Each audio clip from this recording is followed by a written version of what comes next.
Hello everybody, I can't speak English but you're deciding to watch, so who is the problem here? I'm gonna be talking about Iron Lung, my review for the film. Kinda spoiler review, so just spoiler review, yeah.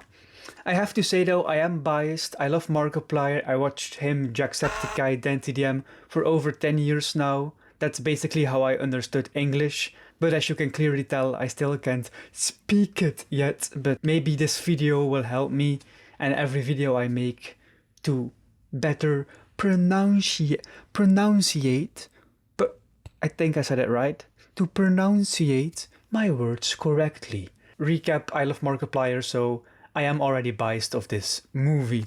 But because I'm gonna be very positive, let's start with a negative, hook you in. For me, the movie is maybe 20-30 minutes too long.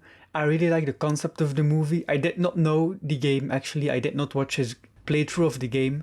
I also did not watch the trailer because I didn't know the game. I did not know the story.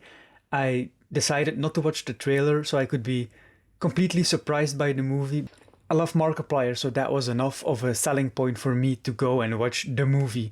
Because I'm not even a horror or thriller fan. I normally never go watch those movies in theaters. In theaters. Bruh, learn English before you start talking, huh? This guy.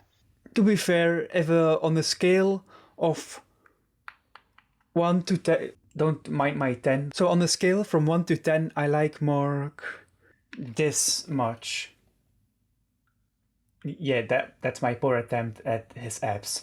We got a shot of his abs in the movie, so that's already great points.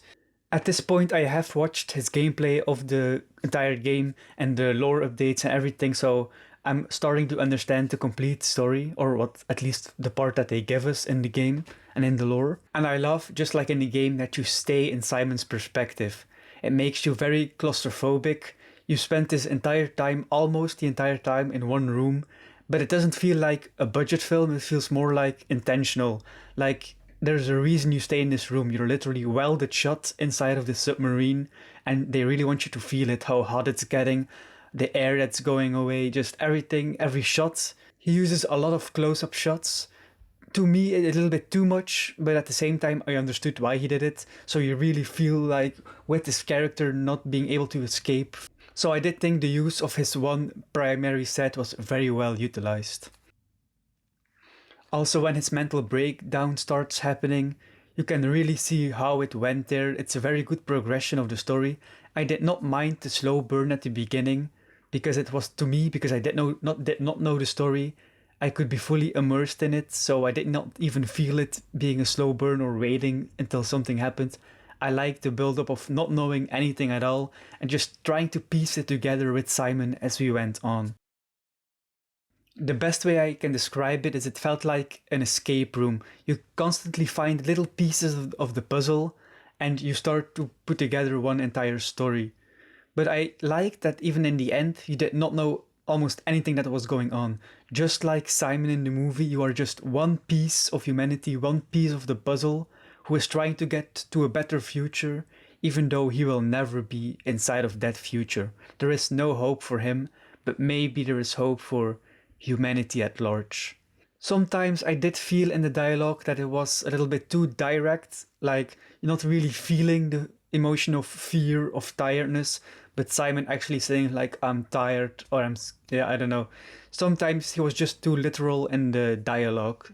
Instead of trusting the audience to know how Simon would feel, he just says it out loud how he feels. Bonus points though for saying fuck that many times. Fuck!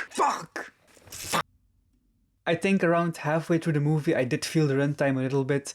It felt, I liked the slow burn in the beginning, but in the middle it felt like actually waiting for something to start happening, or the plan around the cave trying to find an exit was taking a little bit too much time for me. Which I understood later on because the game is only like 40-ish minutes and you do feel like it's a little bit too long in movie form to me. Because I did not know the game yet, I really like the mechanic of pushing the button and seeing a flashing light, and that's the X-ray, seeing a picture of the outside because you're welded shut and you can't see anything else around you. Also, very specific in one scene when you actually see other people, I really liked how you were still in Mark's or Simon's perspective while you were having the conversation with the woman on the other side.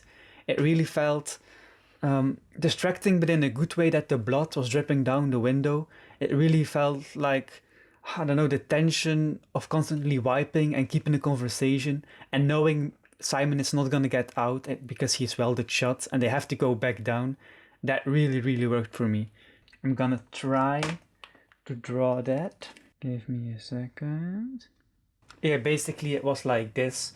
You had a woman in the window and Mark talking to her, and you really feel the tension because the blood is keeps coming from above, and it's very, very scary, just like in this picture.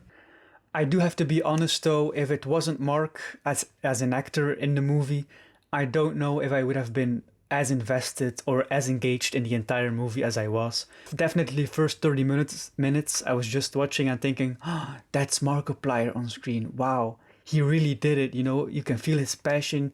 He's really trying. I loved him when he was an intern in corridor crew of constantly trying new things and yeah, just using all his experience over all these YouTube years to make something this incredible and actually putting a movie out there. Insane. On Letterboxd, I did put a review on Letterboxd. I gave it 3 stars because I enjoyed the movie. I did feel the runtime a little bit too much to give it more stars. But overall, I enjoyed it. You could say it was a bloody good time. No. It's the first movie I saw in 2026, and it's a great way to start. Just very proud of Markiplier for releasing a movie.